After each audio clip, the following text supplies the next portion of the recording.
जिस प्रकार से युद्ध की गति चल रही है उसमें तो हमारी सारे मूल्यों को धराशायी करने के अलावा कुछ और लगता नहीं। और यही प्रधानमंत्री ने कहा था, हम विकास भी चाहते और हम विरासत भी चाहते। हमने कहा कि किसी जरूर ताकतवर को किसी कमजोर की मदद करनी चाहिए, उस पर कभी हमला नहीं करना चाहिए।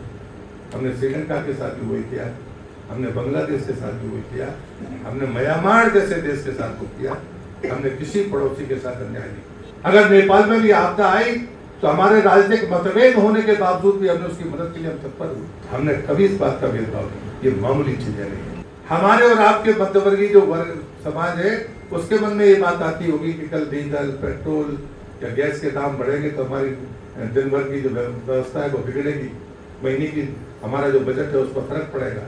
लेकिन नौजवान के मन से वो नाराजगी आपको नहीं दिखती होगी आपके सामने की पर, क्योंकि वो जानता है कि डीजल, पेट्रोल और गैस देश के बाहर से आ रहा है। जिसको पता नहीं है वो नाराजगी व्यक्त कर सकता है या वो बहस कर सकता है, लेकिन जिसको पता है वो अच्छी तरह से जानता है कि जो चीजें बाहर से आती है वो महंगी होती है। मोदी सरकार के 12 साल उन पर कोई व्याख्यान देना है ऐसा मैं नहीं मानता।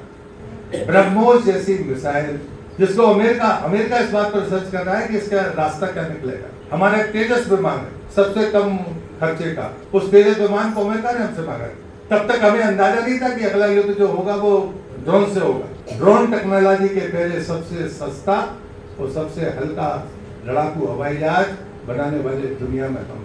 मोदी युग का दूसरा एरा शुरू हो रहा है और उस समय हम सबको सजग होने की जरूरत है। हमें ये देखना पड़ेगा नेपाल में क्या हुआ, बांग्लादेश में क्या हुआ, श्रीलंका में भी कोशिश हुई लेकिन श्रीलंका में वो आधे सफल हुए आधे विफल हुए। बांग्लादेश में भी ऐसे ही हुआ, आधे सफल हुए आधे विफल हुए। उसके बाद में नेपाल में जो हुआ वो आपकी आंखों के सामने।